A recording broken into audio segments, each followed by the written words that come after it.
So welcome, it's great to have you all here. Before we start, I'd like to do our acknowledgement of country. We'd like to acknowledge the traditional custodians of the lands within our footprint areas, the Awabakal, Darkinjung, Biripi, Worimi, Wonnarua and Eora nations, and any other lands on which you may be today. We also pay respect to the wisdom of the elders past, present and emerging. We would like to extend this acknowledgement and pay our respects to any Aboriginal or Torres Strait Islander people here today. So again, welcome. Today we have myself, I'm Jenny Skewlander. We've also got Nicole Gammy, who is one of the research liaison librarians for Humanities and Social Sciences.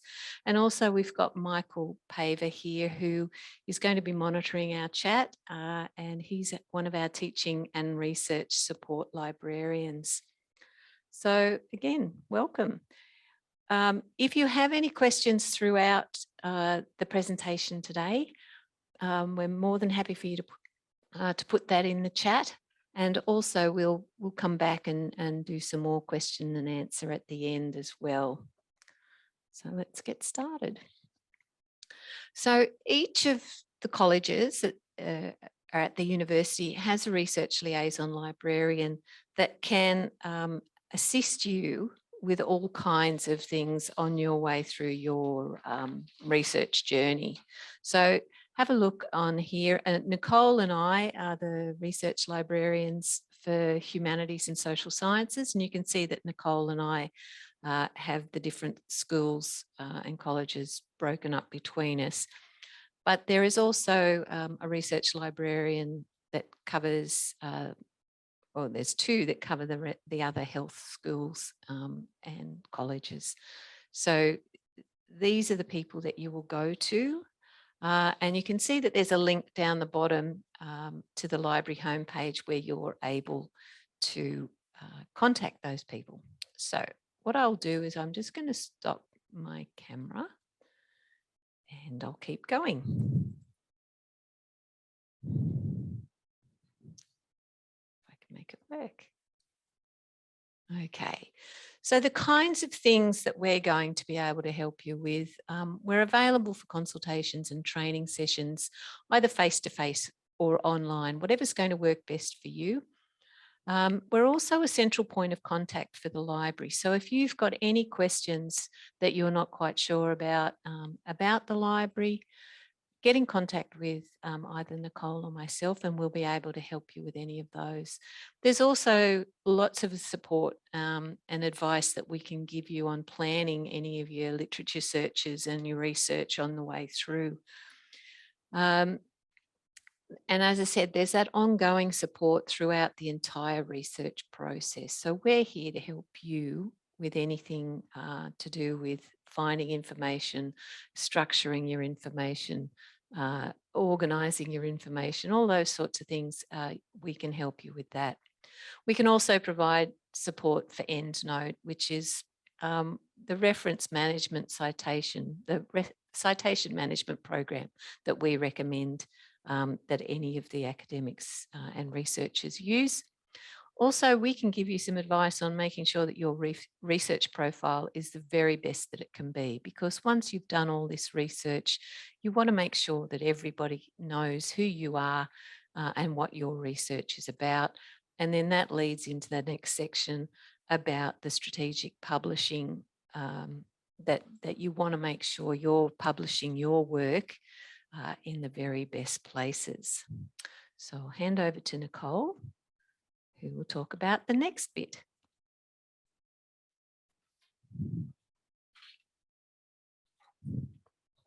Nicole? Is Nicole muted?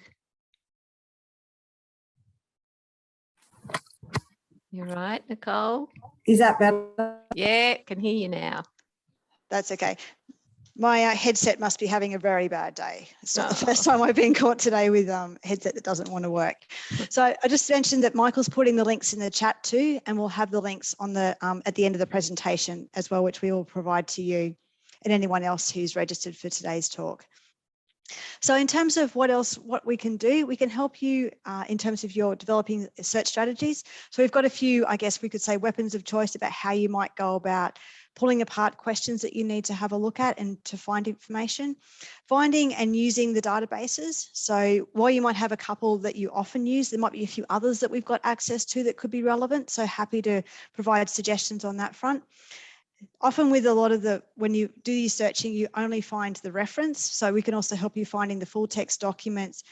If you are adding them into Endnote, how that can be done that way. But also if you're unable to, if we don't actually have it, the library doesn't have that particular article, there's ways and means that you can actually get hold of that. We have the interlibrary loan request, so the appropriately named Get It. If you need it, let's get it.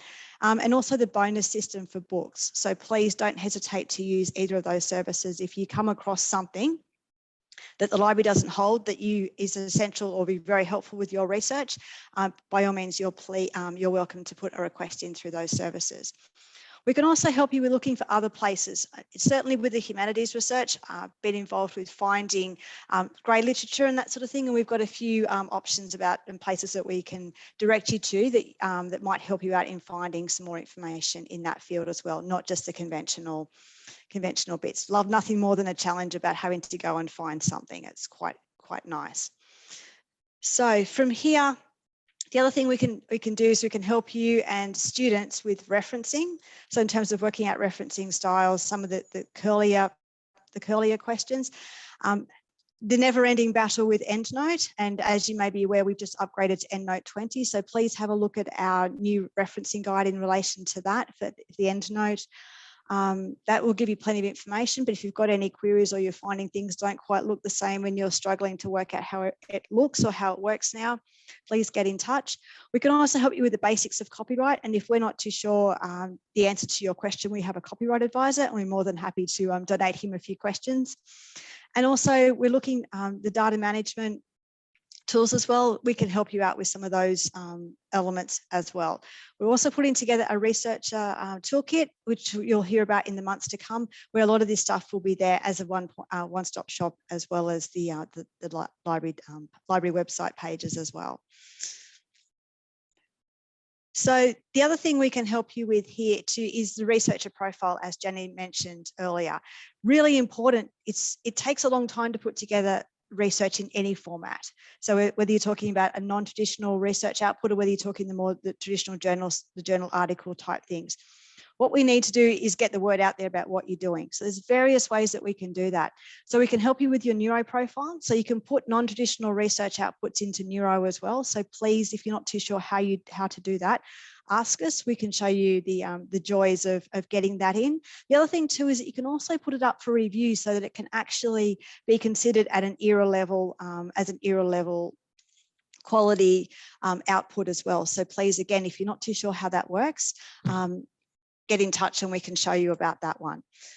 The other thing too is that when you populate your neuro profile, it will then feed into the Nexus profile, which is the web-based, the public-facing information. So please make sure that you keep your neuro profile up to date. If you're not too sure about any of that, or you can't find things or things haven't come in, then again, let us know and we can help you out from that side.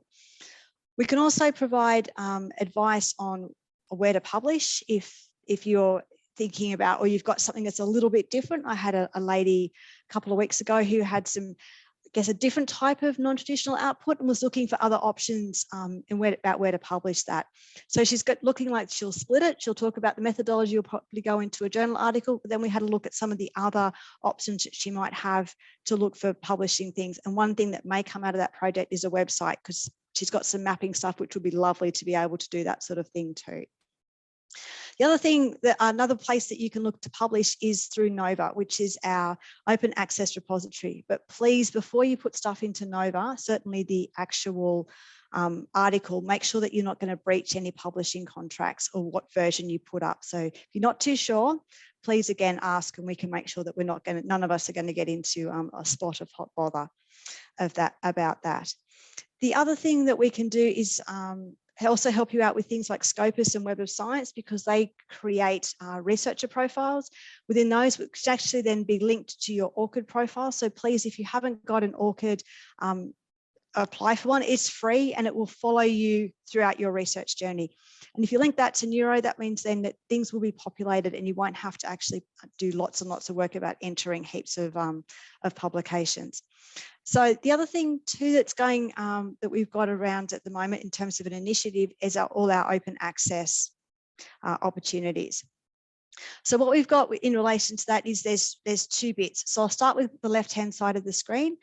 So as you may have heard, and there's a webinar that we had last week looking specifically at these, is that the university has negotiated 6 transformative read and publish agreements with the listed publishers on the screen. So we've got Cambridge, we've got Surrey, we've got De Gruyter, we've got Oxford University Press, Springer Nature and Wiley. The big thing and the advantage why I suggest that we have a look at some of the open access stuff is because it maximizes and increases the exposure of your research to the broader community. So please, have a look at these.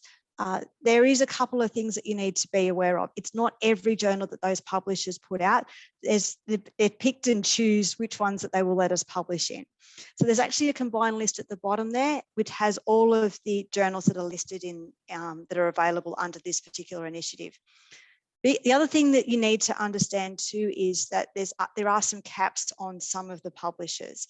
So please, if you're interested in publishing in those, and in particular, I know Springer Nature is one, I think Oxford's the second one, I think it's Wiley, I think it's the bottom 3 on this list that are the main ones where there's a cap. Once that cap is exceeded, and it's across all universities in Australia, not just Newcastle, then we won't be able to put any more under that agreement. We'll have to look for another option. On that list at the bottom is also the journal metrics. We all want to try and publish in the good quality journals. So that information has been provided as part of that list, and you can sort it looking for particular journals. It's also tagged so you can look at the broader research areas that you may be interested in and looking for other options to publish in. If there's nothing there that appeals to you, doesn't quite fit with what you want, the other option that you've got is there's also some open access publishing discounts. So these don't apply to the open access journals, the ones that are listed on the left. These are some of the rest of the published publications that they've got. And in some cases, they have listed which ones they're prepared to offer the discount on. So again, welcome to have a look and see whether that fits with what you're looking for. So please have a look. If you've got any questions or none of these particularly work for you and you'd like some other suggestions about where you could publish, get in touch and we can have a bit of a look and see what else is out there for you. Because there are other publishers besides the ones that are listed on the screen. We're well aware of that. Before I move on to this next slide, have we got any questions, Michael? No. No, Jenny, nothing at the moment. Excellent. Thank you. All right, so I'll keep going. So something that ties into what Nicole was talking about as far as open access, the university has also established an article processing charge fund. Now, when you have to publish an article, the publishers quite often charge fairly hefty fees in order for you to publish that article in their journal. So what we have now set up with the university is this fund, and this is going to help to pay for any of those processing charges when you submit your article or your research for publication. However, there is, as indicated here, an eligibility criteria to be able to access some of those funds. So have a look at the guide. And again, we've got the link here, and Michael will put the link in the chat. Have a look, because you really need to be sure that what you're publishing is going to be covered by this fund. And what the fund is a pool of money that the university has provided, and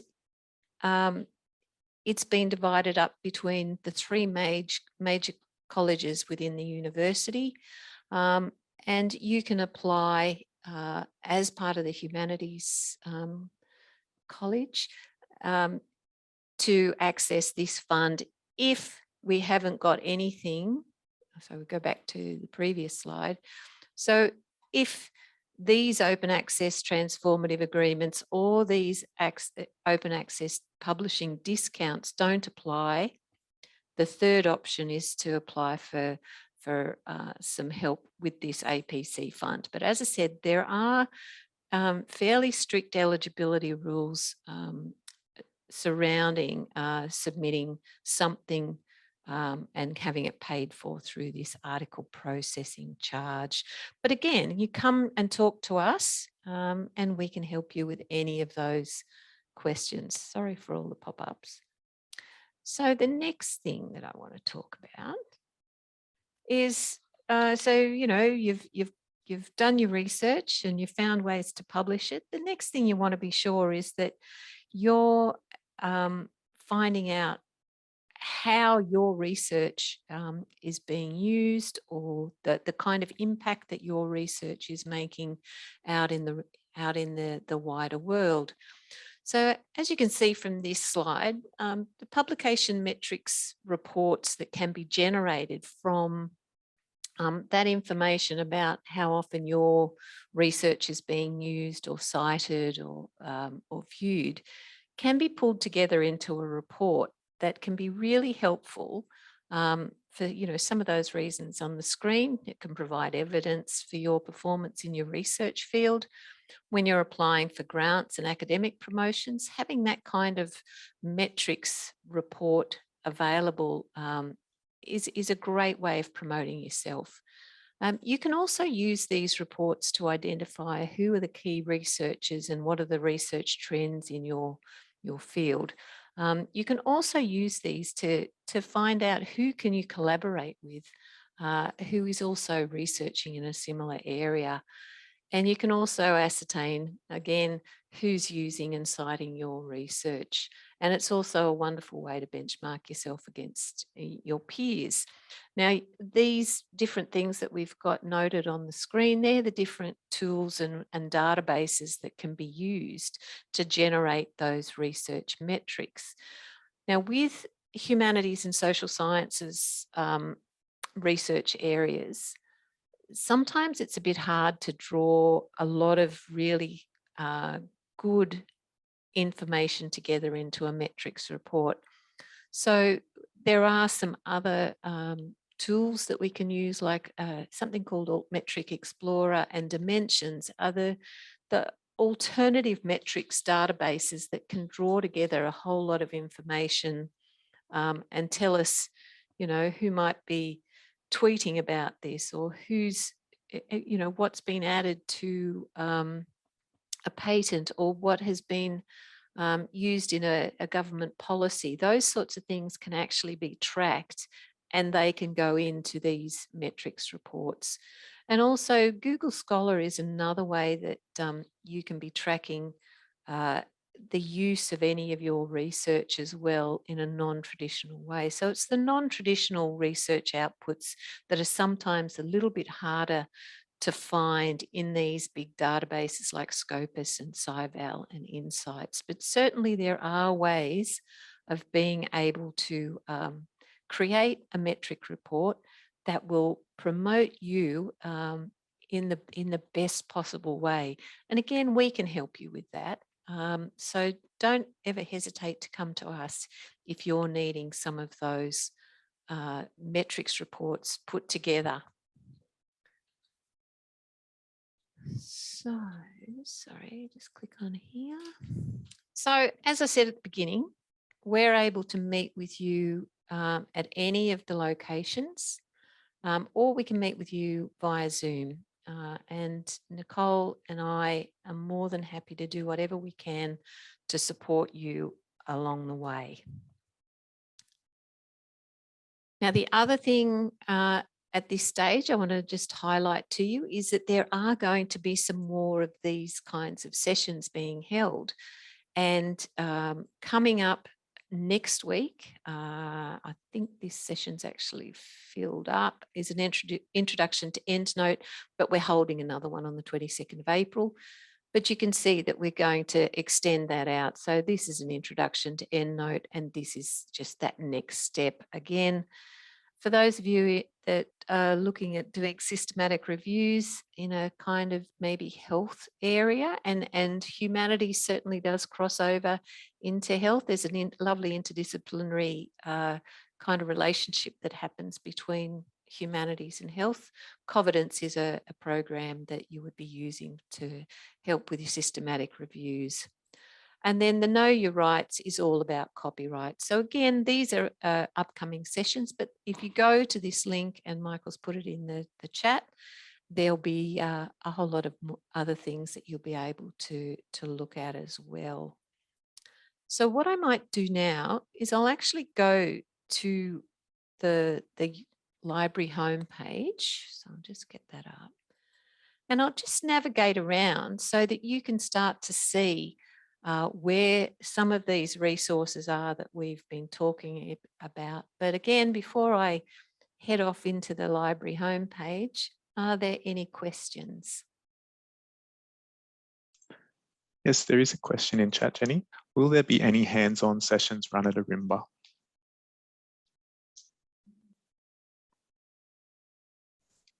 That's a good question.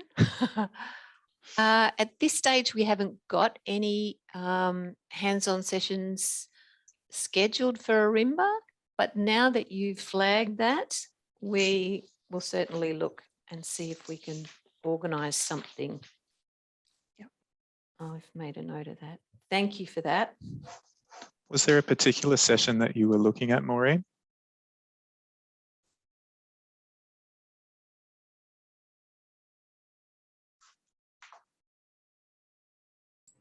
Sorry, I was just trying to find my name to unmute myself. No worries. Yeah, I did an intro to Endnote when I first started the program right at the beginning of the pandemic. So that was 2020. And I never got to do the second part of that one. But I wouldn't mind doing the first part again and then the second part, because it's been a while. Great, thank you. We'll put that down with the note to Arimba. And can we let Maureen know, Jenny, how we get on with Endnote at Arimba? Thank you. Oh, no, thank you very much. I appreciate it.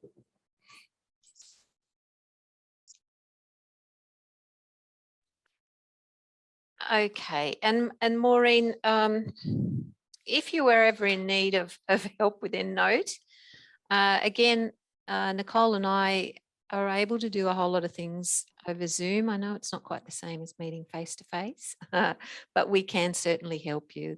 We've done a lot of, as you can imagine, last year we did a lot of things via Zoom, and Endnote questions were one of those. But that's a great suggestion about having some hands-on down at Arimba. So thank you for that. Okay, thanks. All right, you can see my library homepage. Yep. Okay.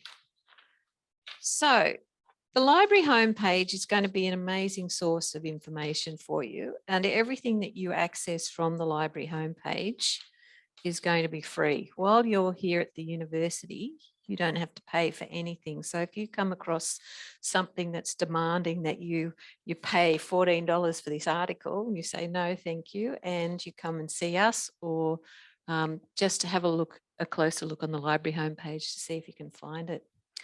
So first things first, easiest way to contact any of the research liaison librarians, if you click on research support, you'll be taken to a link, and here's the liaison librarians link here.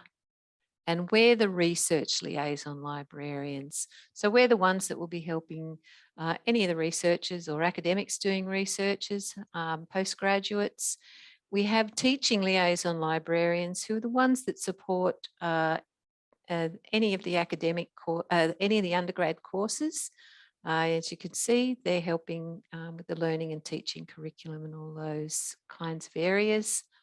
So you would be wanting to look at the research liaison librarian link. And if we select that, you can see that it opens up into each of the colleges. You find the school that is associated closely with you. So that's me. This one here is Nicole. So you just go in here and find the school that you're associated with, and then make contact with your research liaison librarian. So next thing that I want to show you, if we click on access here, you've also got links to all of the databases. So if I click on here, we've got the A to Z list of databases. In this drop down, you can find links to a few of the subject areas. And if you were to click on education, for example, it would bring up all of the education databases that are going to be useful to you. Another way of searching, if we just click back to all subjects, if I was to type in business, it brings up the databases that are going to be most relevant for business. If I clear that. Otherwise, you just go in via the A to Z list and find any of the databases that have either been recommended to you by your supervisor, or, you know, if you're an academic, the ones that you know that are going to be the best databases for your subject. So that's finding the databases. If I click back here, that takes me back to the library homepage. The other thing that is in access, so again, here's another way to get to the access the databases, is the subject resource guides. Now, each subject has a resource guide that we've put together. So if we were doing accounting and finance, for example, we've got databases that are going to be most relevant to accounting and finance. And you can see in this one, we've got company data and country data and statistics. So these are just a quick and easy way of navigating to some databases that are going to be most relevant to your subject. The other thing that we have on the library homepage is the library search box. Now, for postgraduate research or intensive research, the library search box is possibly not going to be the most effective way to search for your research. You would go in through the databases or find any of the other grey literature sources or any of those things. What library search is excellent for, though, is for finding any books that you may be wanting to get in your topic. You might need to find an actual journal, so you can type in the name of the journal here. You might be looking for a particular article. You know the name of the article, so in the article tab, you can type in a few words out of the title and the author's surname, and you will find you'll find the results there. There are some search tips on how to use library search. So this is what the library search box looks like here. But if I was to put in a search and then search, you end up with a slightly different search box also that you can be using. So you can see I've just done my environmental science search and we've ended up with the result page. Now, like any good online shopping service, you've got links on the left-hand side that you can start to narrow your search or expand your search in whatever way is going to be useful to you.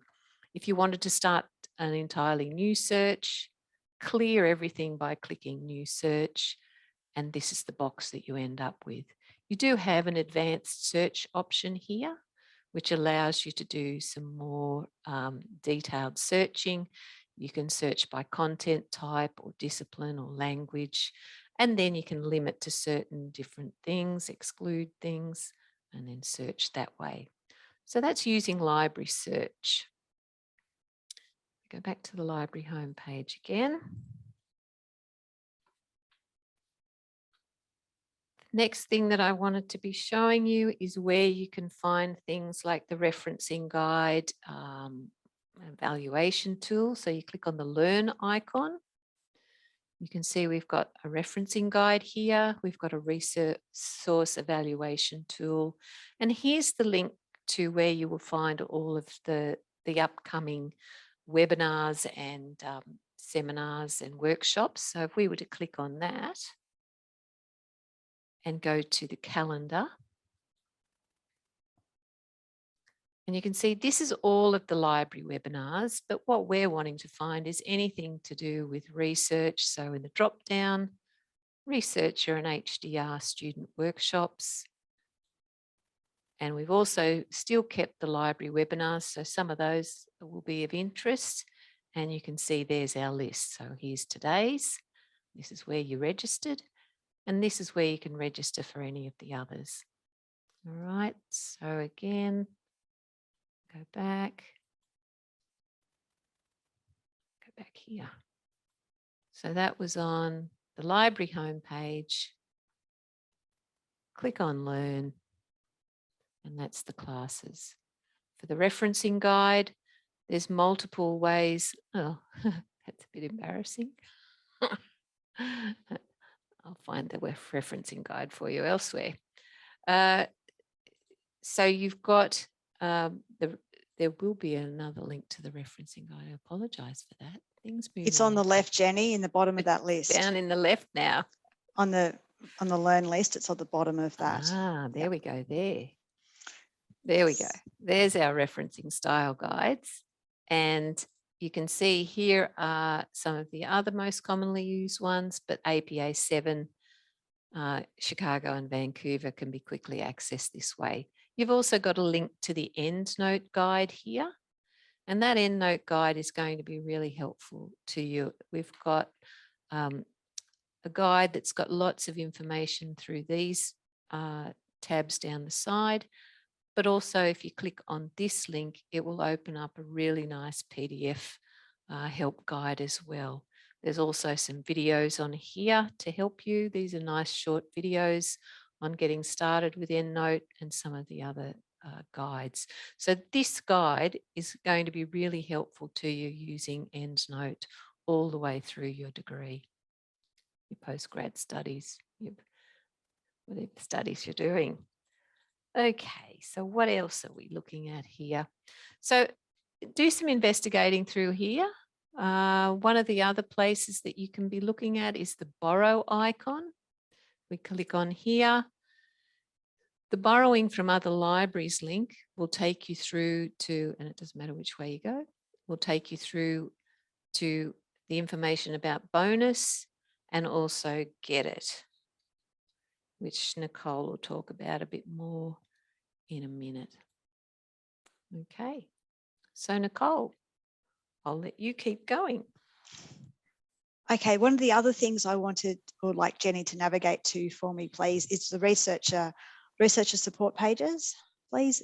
There's all sorts of other goodies under here, I could say. So for example, things a bit about ORCID, which I mentioned earlier. There's also things about strategic publishing, open access, and through the middle, if you have a look, there's the things about literature guides, the systematic reviews, a bit more information there if people should need it. Looking about where to publish. So if you happen to be, you get approached by people to publish in their journals, and you might want to ask the question of, are they any good or not? Then please come and have a look here. And if they tick too many of the boxes, you might want to think a bit harder about whether to agree to publishing in their journal or whether things are okay. There's also some other stuff there about NOVA, for example, the metrics that Jenny talked about, the research data management aspect that I mentioned, the copyright, if we can't help you or you want to go looking first before you ask, by all means, please have a look here. And if you get to that point where you've got something and you're looking for a DOI or an ISSN, then please come and talk to us or click on the links and see how you go. If you've got any queries, you're more than welcome to chat to us as well. So are there any questions? Yeah, I was just going to say, are there any questions?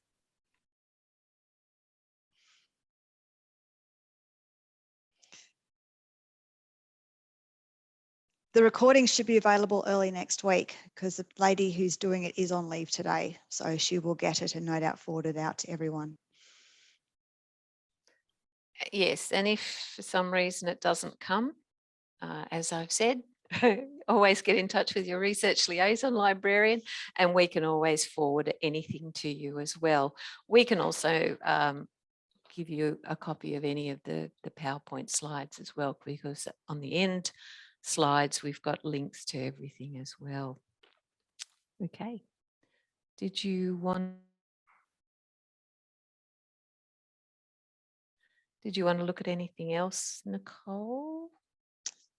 No, I think that's covered. I guess there's a lot there to look at from that side, but please have a play around the library website. I mean, it does look a little bit different to what it did last year for those who were around in 2021. The only comment I'd make is about library search. Another way in terms of that is I've had a couple of queries where academics have been chasing a particular journal and they've gone through the publisher website and then they start getting access to the articles that we've actually got. The Sydney campus is open and it has been since the 11th of January. So it's definitely there. So in terms of the journals, what I suggest you do if you're looking to access articles out of that is to come through the library website, because what that means is that you end up logging in through our systems and the system then recognises you as an academic or a student with the university, and it gets through all those paywalls and other barriers that may be there. And then you should be able to access it. If we paid for the content, you should be able to access things through that. So I find it's the easiest way to go. So you just need to put the journal title in this and click on the journal tab and then basically follow your nose through the links that are there. And what you'll probably find is that it may come to a page where possibly down the right-hand side, there could be the journal broken into years, and you might then need to click on through and work out which issue, volume and issue number that you need to access. So, yeah. Something else I was going to point out is if we go in via the access, there is a plugin that you can use to help you access any of our resources. If you're searching in the library catalogue or you're searching in Google or Google Scholar, it's a plugin called Lean Library. So if you clicked on the access icon, and you come into this Find eJournals and eBooks link, the name of the plugin is Lean Library. And if you were to click on Lean Library, it would then take you to some information about Lean Library, and it will tell you how to install Lean Library. And what that does, it's a plugin that will sit up in your toolbar, and it will, as I say, if it finds an article that we have access to, it will allow you to access that article. So that's another way of accessing things. What I also wanted to just talk about is if you're an off-campus student, so if we go to borrow, and off-campus is somebody who can't get to Callaghan or Arimba or Sydney very easily. So you're outside some of the local government areas. You'll have access to certain things and then you'll not have access to other things. So off-campus students, if you find something that you want to borrow from the library, you can submit a request form through Get It for a book. And it can be posted to you. But as it says here, you've got to be outside the Newcastle, Lake Macquarie, Central Coast, those sorts of areas. And we can post that to you. If there's journal articles you can't seem to find and you've asked us to look for you and we still can't find it, Get It is the way to request getting access to anything that we don't have access to. Now, I briefly spoke about the bonus books. Bonus books can't be sent to students who are off campus. We're not allowed to post these bonus books out. So in the borrowing from other libraries. So bonus is a system where we share our resources with, I think it's about 8 other universities around Australia. And if we don't have that particular book or we don't cover that particular research area very well, you're able to select a bonus link that is on the library search results page, and you can select bonus and you'll be able to borrow the book from bonus. So you get that for 3 weeks at a time and you're able to then renew it twice. Now, as far as borrowing goes, if you're a postgraduate student, you've also got extended borrowing periods for those hard copy books. So you can see there's if you're doing postgraduate by research, you get to borrow the books for 12 weeks, and you get to renew it either once if it's a normal book. We do have some 3-day loan books, and you can renew those 5 times. If you're doing research by coursework, it's a slightly different loan period, but you're able to have a look in there as well. So again, that was on the library homepage. Select borrow and go to student borrowing. And for the staff members that are with us at the moment as well, there are different borrowing rates for the books for staff as well. So that was those. Is there anything that anyone would like us to go over again? We've still got 20 minutes or so. So feel free to ask us anything that you would like to know.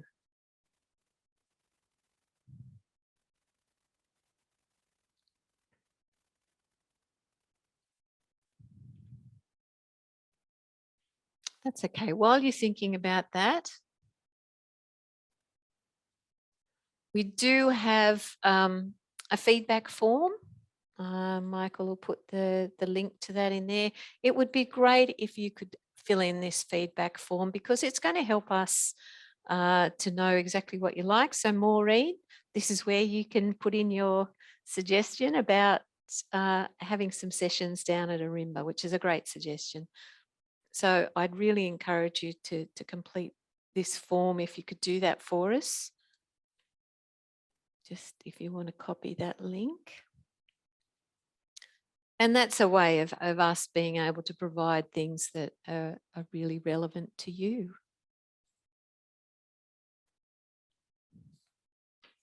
So I guess the takeaway from all of this is that we're here to support you. Turn my video on again. We're here to support you regardless of what stage of your research adventure you're on, HDRs, academics. We're wanting to help you in whatever way we can. And you can also see that there's all sorts of ways that we can be supporting you. It's not just finding the research, it's then allowing you to know exactly where you can be publishing your work. What are the best ways to publish? What are the advantages of publishing open access? So all those sorts of things are going to be really helpful. There is a question in the chat, Jenny. It's about getting letters actually attached to a PhD in a library overseas. Jane, maybe you could expand on that question a little bit for Jenny and Nicole. Well, it's pretty specific. I don't want to take up other people's times, but the library is very helpful in getting me actually a list of the letters. But when we went back to try and get the letters themselves, because I need to read the letters, we got nowhere. Now, it may have been a COVID thing. It's in a university library in Ghent and Brussels, and I'm sure that you people know how to do this, but I'm just not having any luck. And I got my supervisor, professor, to write to them, and that got me the list, but I never got the letters. And I imagine if you can tell me who I should liaise with at the library, I'm based in Sydney, then we could perhaps talk about it offline. Yeah, that might be a good thing to do. So that's Fiona, isn't it? Is that Fiona? I'm sorry, that's Jane. Jane, another one. I was going to say it's Yep. probably, I was going to say, if you, Jane, if you want to email myself, I can see what I can do for you. Great, who's that? Nicole. Oh, great, Nicole, thank you. Yeah. I also have been having great trouble finding the right databases for my issues. There's just so many. And I struggled away, you know, as we all have through COVID, because the Sydney system was closed and we couldn't go to you, and you know, it was all the way that it was. I'd like to arrange to make a time to talk about how to find an appropriate database, because I'm there's thousands and I'm not getting anywhere. That's okay. I'll talk Is to you that offline. Nicole or Yeah, that'll be someone me too. Yeah, Oh, great. that's Thank fine. you. That's easy enough done. Yeah, Thank you very much. no problem.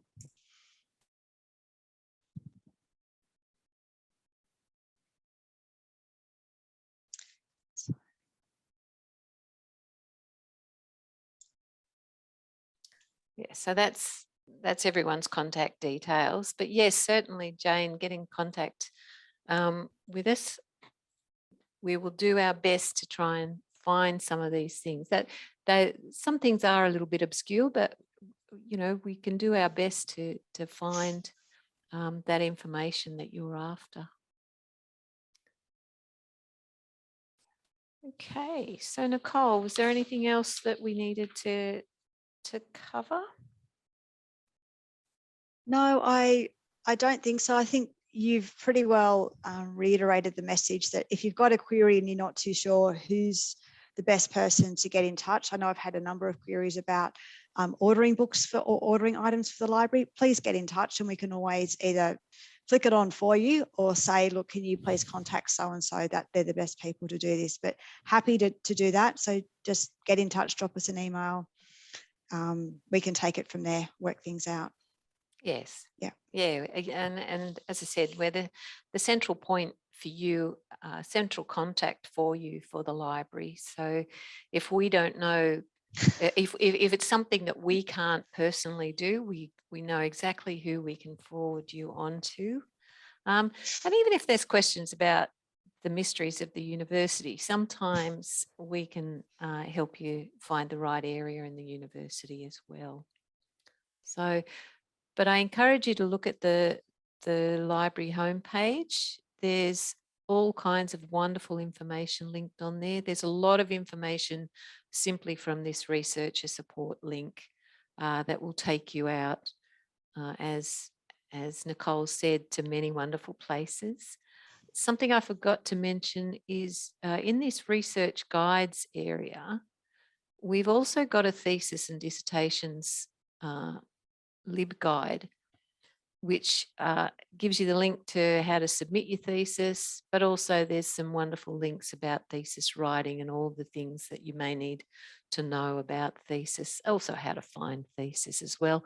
And if you're looking for any of our Newcastle theses, there's information in here as well as to how to do that, because I know sometimes that the HDRs are asked to go away and have a look at such and such as thesis. So any of the theses that have been written by University of Newcastle HDRs is held either in a physical print copy in the library or it's held online through Nova.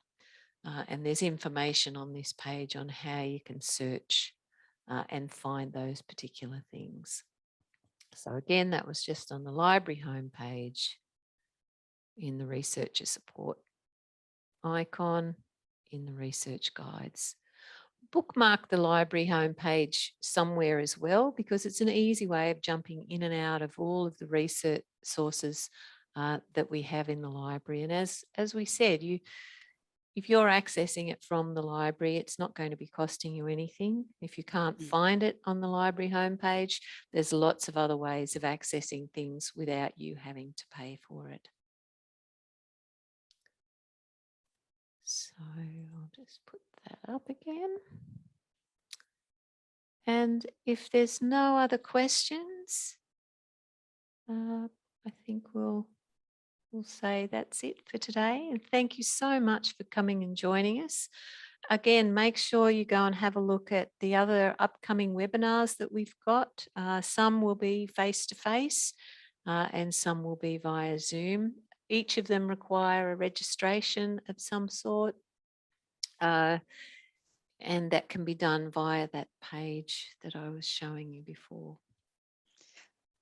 Lastly, we'd just like to encourage you to provide us some feedback on the session today, please. It gives us something to work with next time when we run a similar session again, or if there's gaps that you're seeing that you can't find information on and you'd like something like this, then please let us know so we can actually have a look at trying to organise some bits and pieces for you. Very much appreciated.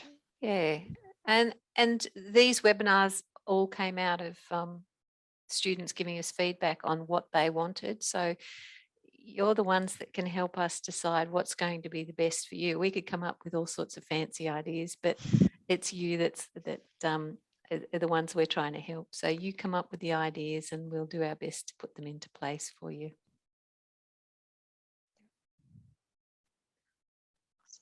All right. Terrific. Thank you so much, everybody. Enjoy the rest of your day and enjoy your afternoon. And good luck with your research adventure. Thank you. Bye. Bye-bye. Bye.